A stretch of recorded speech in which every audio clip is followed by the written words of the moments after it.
Salatlara rəng qatan süfrələrimizin vazgeçilməzi olan qırmızı kələm haqqında nə dərəcədə məlumatlısınız? Bir çoxumuz onu sadəcə sıradan bir tərəvəz kimi görürük. Amma qırmızı kələm həm kimyəvi xüsusiyyətlərinə, həm də insan orqanizminə olan faydalarına görə əsl təbiət möcüzəsidir. İlk maraqlı fakt onun rəngi ilə bağlıdır. Qırmızı kələm yetişdiyi torpağın pH səviyyəsinə, yəni turşuluq dərəcəsinə görə rəngini dəyişir. Əgər torpaq turşdursa, kələmin yarpaqları tünd qırmızı və ya çəhrayı olur. Neytral torpaqda bənövşəyi, qələvili torpaqlarda isə göyümtül və sarımtıl yaşıl çalarlarla çevrilir. Yəni bu tərəvəz təbiətin canlı bir lakmus kağızıdır. Bəs adi ağ kələm və qırmızı kələm arasında neçə dəfə fərq var? Qırmızı kələm tərkibindəki antosiyon adlı güclü antioksidantlara görə bənövşəyi rəng alır. Bu maddə hüceyrələri zədələnməkdən qoruyur və qocalma prosesini ləngidir. Ağ kələmlə müqayisədə qırmızı kələmdə 10 dəfə çox A vitamini və 2 dəfə çox dəmir var.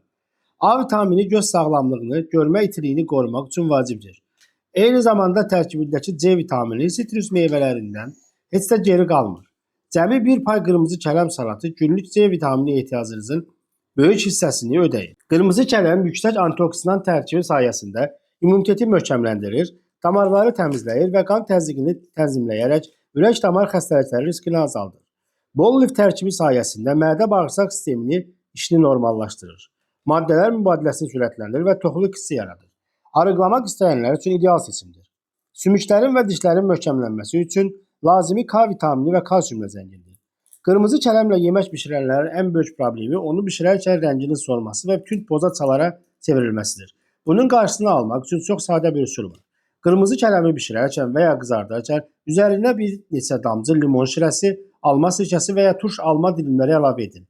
Turşu mühiti kələmin o parlaq bənövşəyi rəngini tam olaraq qoruyub saxlayacaq və yeməyinizin vizual olaraq da möhkəm görünəcək.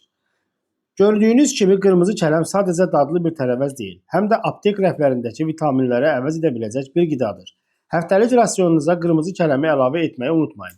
Bəs siz qırmızı kələmi daha çox hansı salatlarda istifadə edirsiniz? Öz reseptlərinizi şərhlərdə bizimlə bölüşün. Videonu bəyənməyi və kanalıma abunə olmağı unutmayın.